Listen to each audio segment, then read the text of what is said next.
continue, et j'espère finir, avec les bases de la théorie des cadres relationnels. Donc, la théorie des cadres relationnels, c'est que nous, quand on est doté de langage, et à mesure que le langage se développe, on est capable de mettre les choses en relation. Alors ça peut être toutes sortes de relations, ça peut être évidemment équivalence, ça c'est pareil que ça, mais ça peut être opposition, ça c'est le contraire de ça peut être comparaison, ça c'est plus ou moins que ça peut même être des relations temporelles, ça vient avant ça, donc ça vient après ça peut être des relations de perspective, ici, à un autre endroit, ça peut être des relations interpersonnelles, moi versus toi, et toutes ces mises en relation, comme on a vu, transforment les fonctions des membres des réseaux qui émergent et qui sont mis en relation. Donc émergent des réseaux très très complexes de relations à mesure qu'on produit le comportement de mettre les choses en relation. Il s'agit donc d'un comportement qui est en principe observable en laboratoire aussi. On peut faire des préparations de laboratoire qui nous permettent d'observer ce comportement, et c'est ça que font les chercheurs en théorie des cadres relationnels.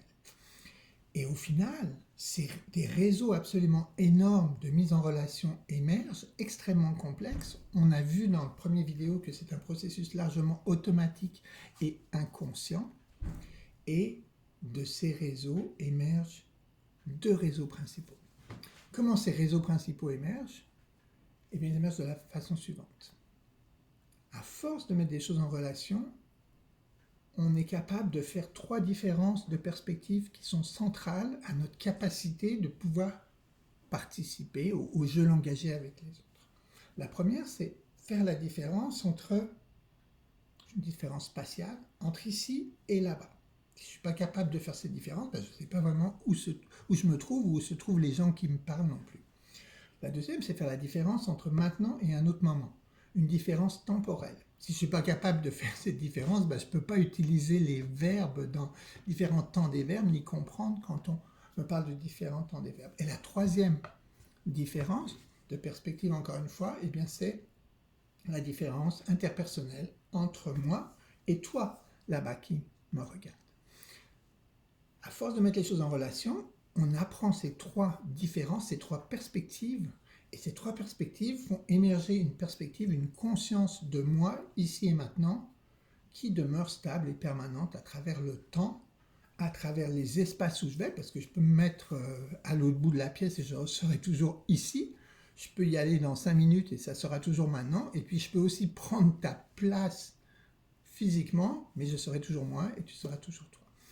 Et alors, cette perspective qui émerge est centrale à mettre les choses en relation. Et elle participe à toutes les mises en relation. C'est-à-dire qu'à chaque fois que je produis ce comportement, encore une fois, très souvent inconscient de mettre les choses en relation, je le fais depuis la perspective de moi ici et maintenant, distinct de toi là-bas et à un autre moment. Ce qui fait qu'on a affaire à des systèmes dynamiques de relations très compliqués, très complexes, mais qui vont voir deux pôles émerger, puisque moi, je suis présent dans toutes les mises en relation, moi ici et maintenant, eh bien, va émerger un réseau qui concerne moi et mes affaires, c'est-à-dire mes pensées, mes émotions, mon histoire personnelle, mes comportements, et un deuxième réseau va émerger de moi en relation avec les autres.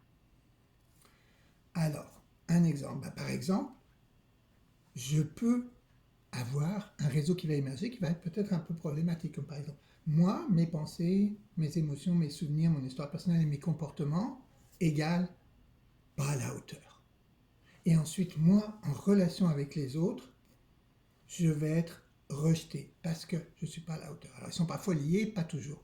Donc, deux grands réseaux vont dominer qui vont finalement donner le sens de qui on est et notre identité la plus profonde, quoique parfois un petit peu inconsciente. Alors, dans la prochaine vidéo, je vais vous montrer comment ce que je vous ai présenté la théorie des cadres relationnels dans cette dernière vidéo nous permet maintenant de l'utiliser directement en pratique clinique et d'aller au-delà de l'acte. A plus.